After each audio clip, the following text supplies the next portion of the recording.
This is Time Signatures with Jim Ervin, a podcast and radio program presented by the Capital Area Blues Society in Lansing, Michigan. Driving up and down these Michigan roads, yeah. And now, here he is, your host, Jim Ervin. Well, thank you so much, Parker, and welcome to Time Signatures. I'm your host, Jim Ervin, and my very special guest today has been a member of the West Michigan blues music scene for several years. He and his band have had the distinction of opening for the late legendary blues queen Coco Taylor, but they've also done some traveling across the United States, playing in places such as Baton Rouge, New York, South Carolina, and right here in the great state of Michigan as well. Our guest and his band represented the West Michigan Blues Society not once but twice in 2016 and 2017 at the International Blues Challenge in Memphis.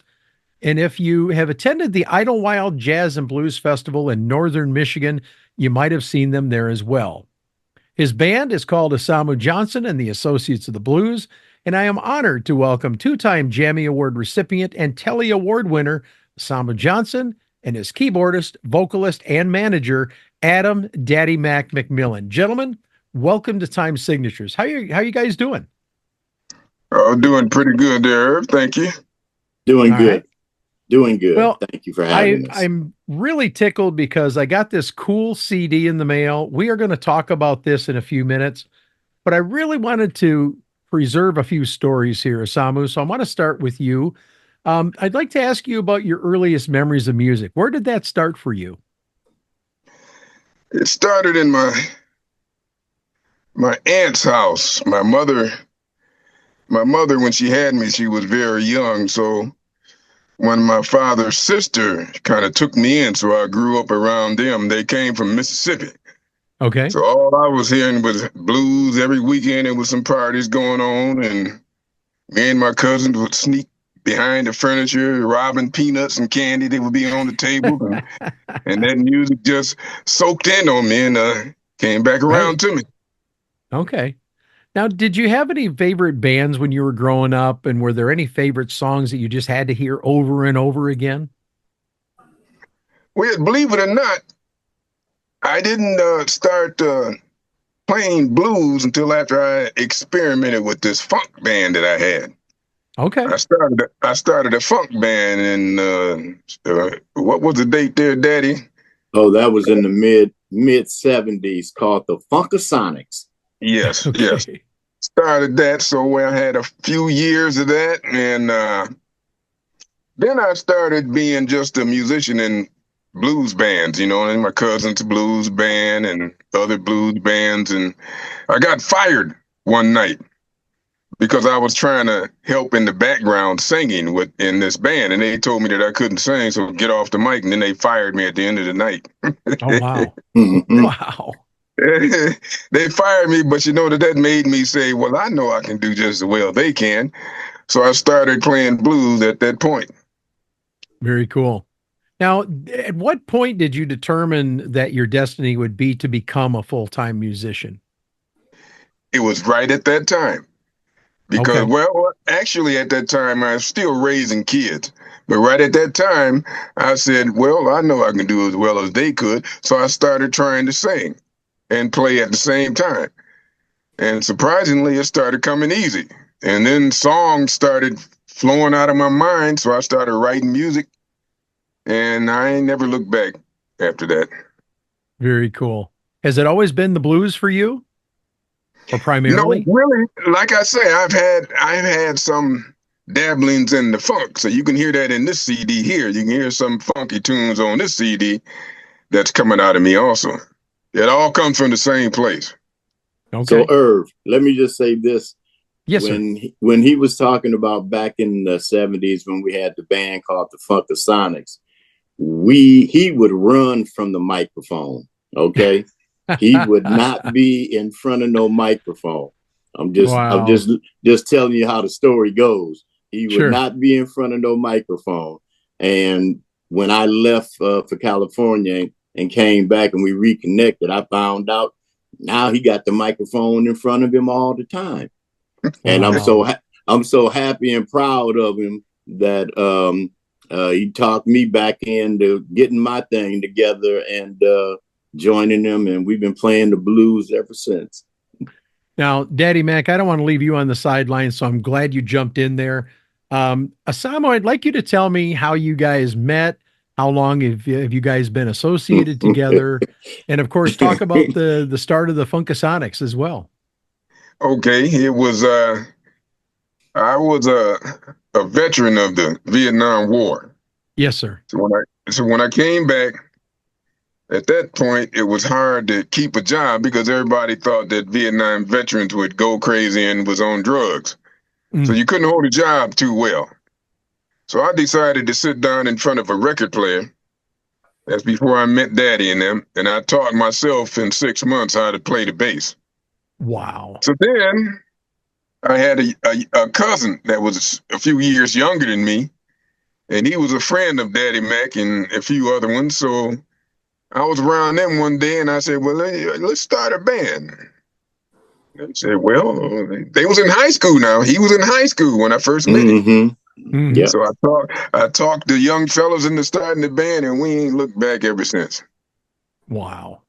Now, Asamu, I would be remiss if I didn't talk to you about something I saw on your website this morning.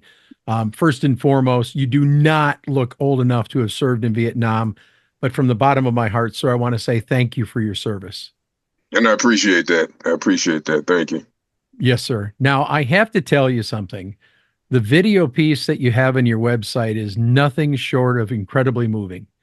You have a large family, but I saw that just a few short years ago, it grew by one.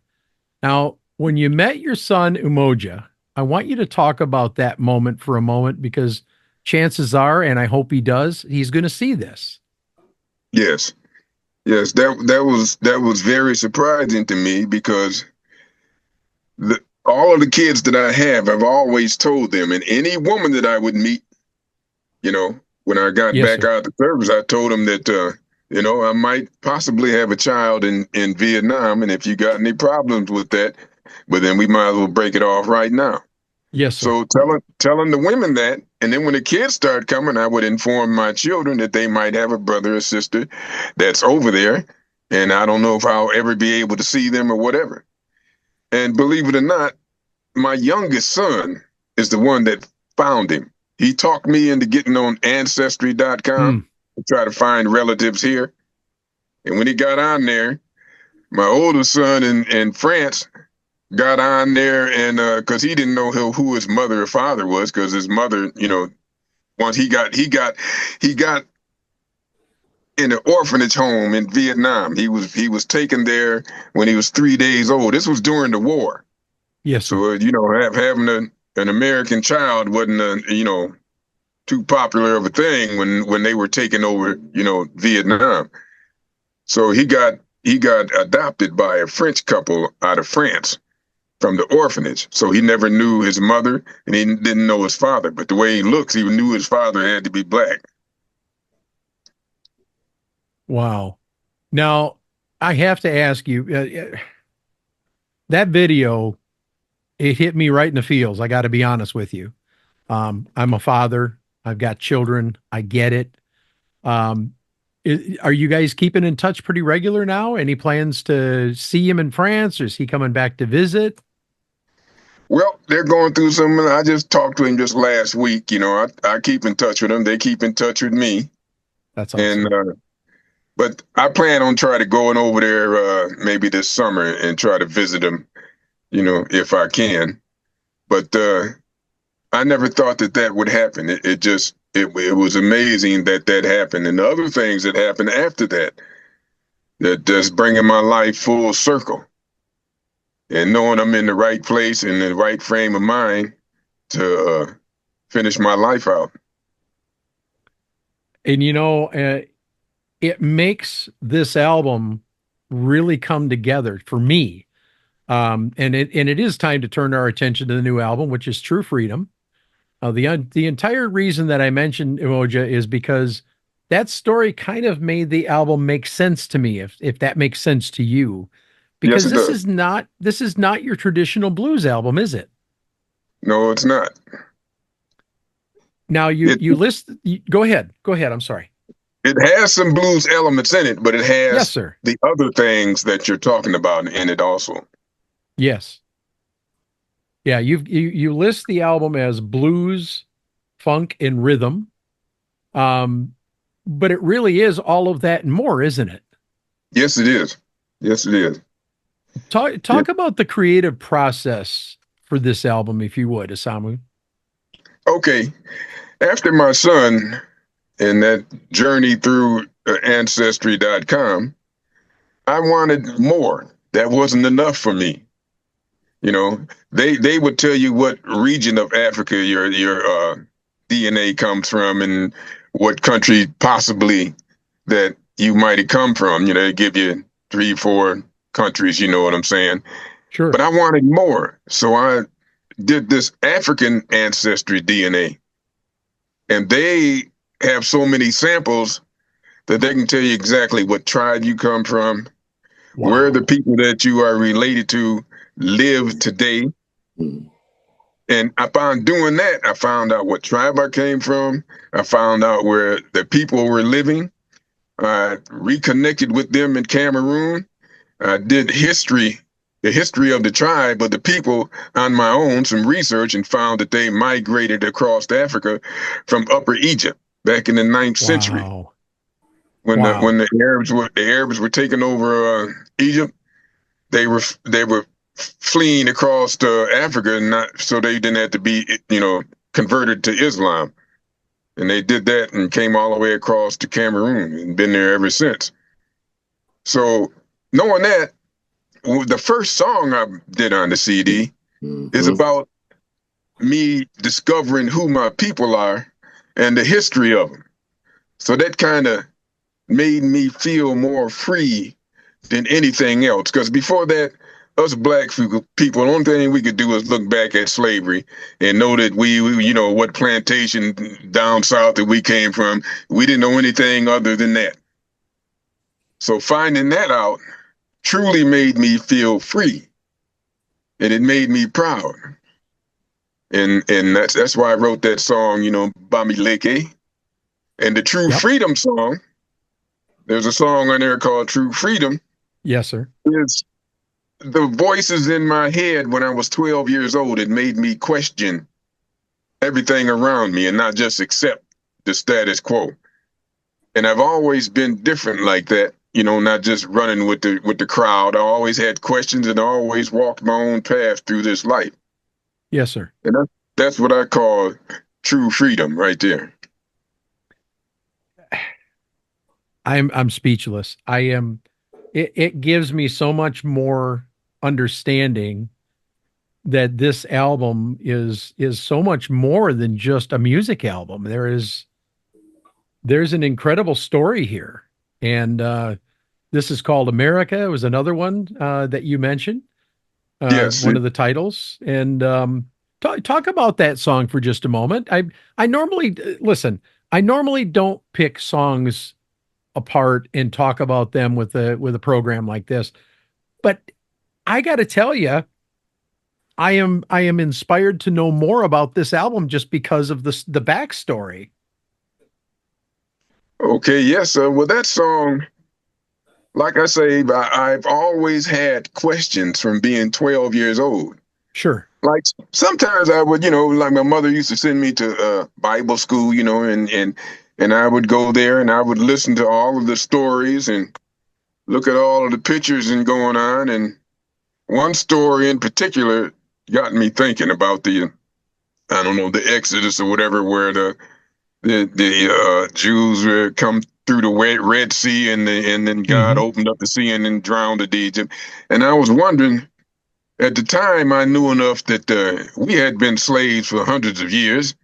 Nobody's bailed out of the sky to save us, And in a 12-year-old's brain, I couldn't understand that and couldn't comprehend, that how could that be true? And we're in the situation we are. And at that time, it was early 50s and 60s, whatever. And it was really good, hard stuff going on and things weren't right for us, So that had me thinking. So I thought about the place we call home, United States of America, it's supposed to be the home of the free, and somehow some of us are not free, Yes, sir.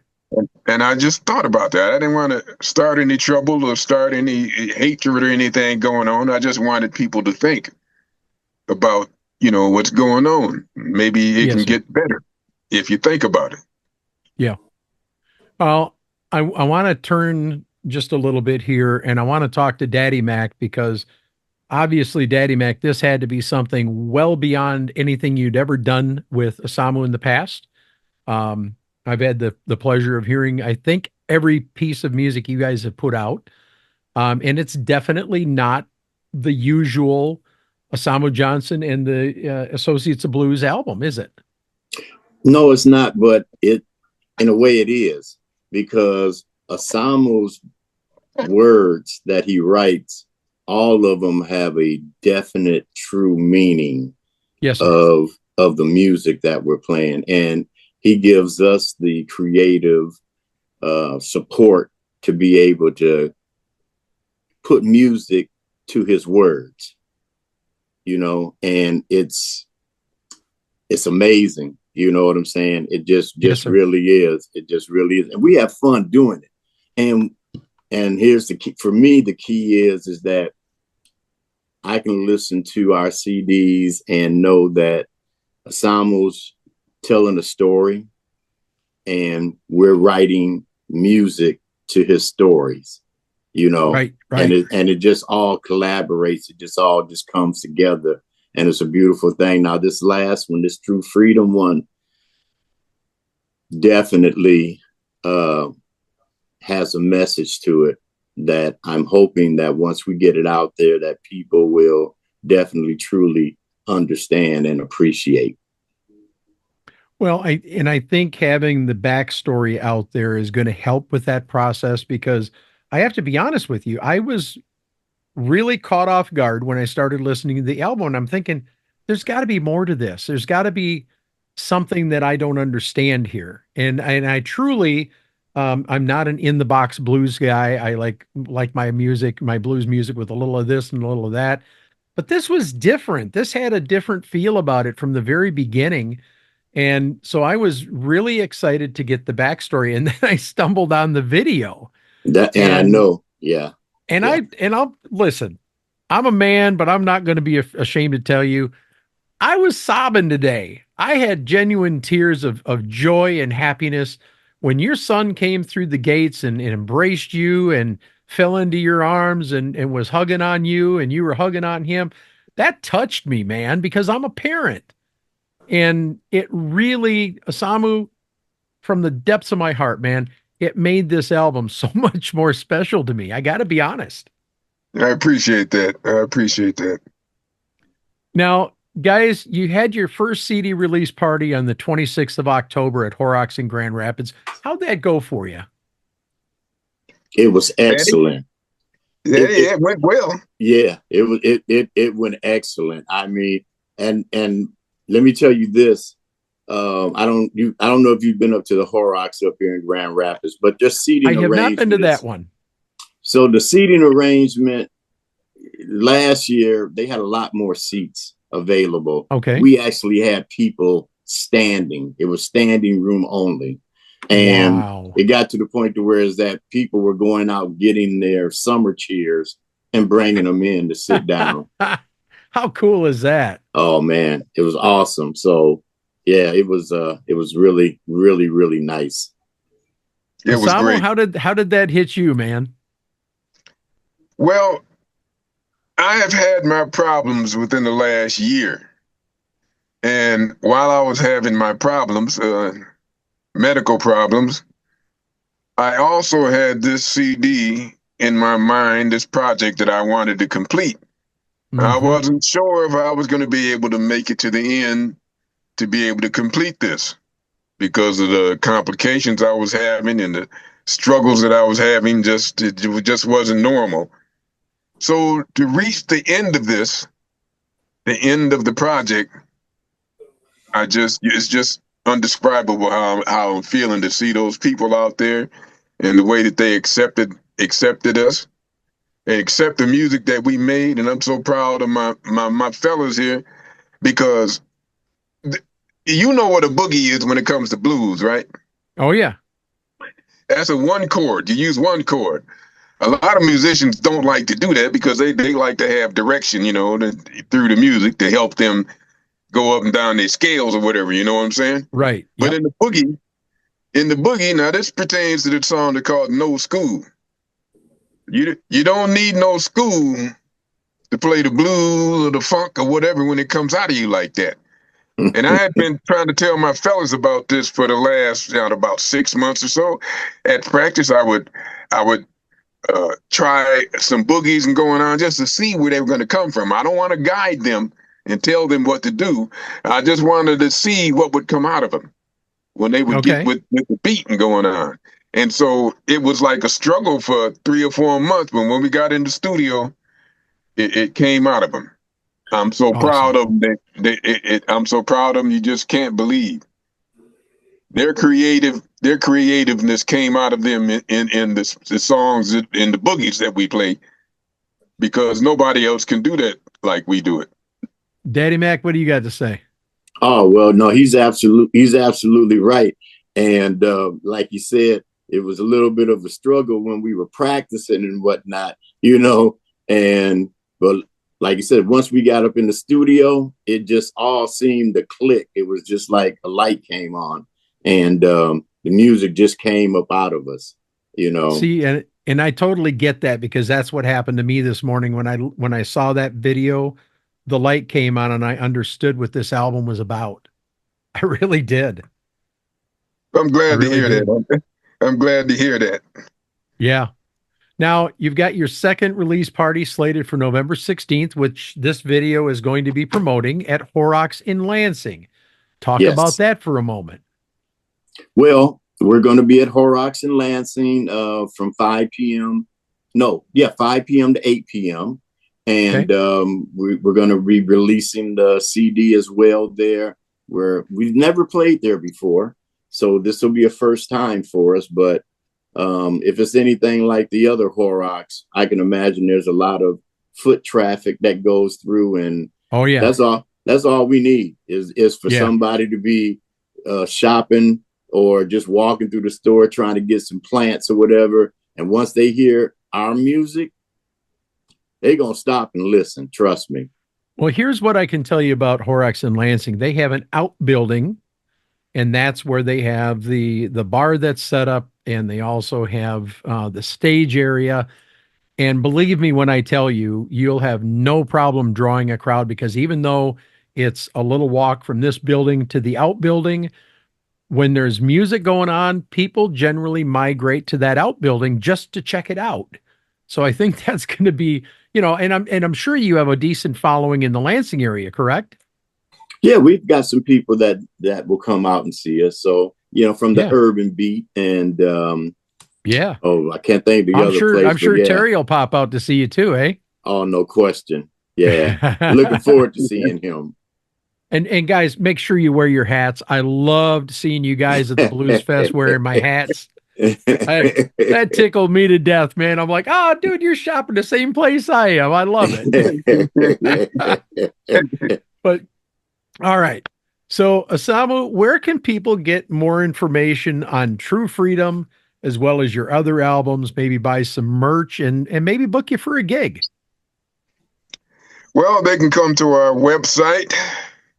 We have a website, www.asamujohnson.com and associate of the blues.com. We have a Facebook page that they can come to also. We're on all our music is in Spotify, iTunes, Amazon, Deezer, all of those streaming places. And this CD should be going up probably, I don't know, by tomorrow or something. It should be up because all of the paperwork and stuff is finished on it. So it should be going up joining with the rest of them. So I want you to understand, I was not listening to you, but when you were talking about buying the CD and the streaming services, I want to share this little factoid. Did you know that one CD or vinyl sale earns more income for an artist than 200 hours of streaming. One $20 to $25 album or CD sale earns about the same as in royalties as what's paid for 5,000 track streams. Wow.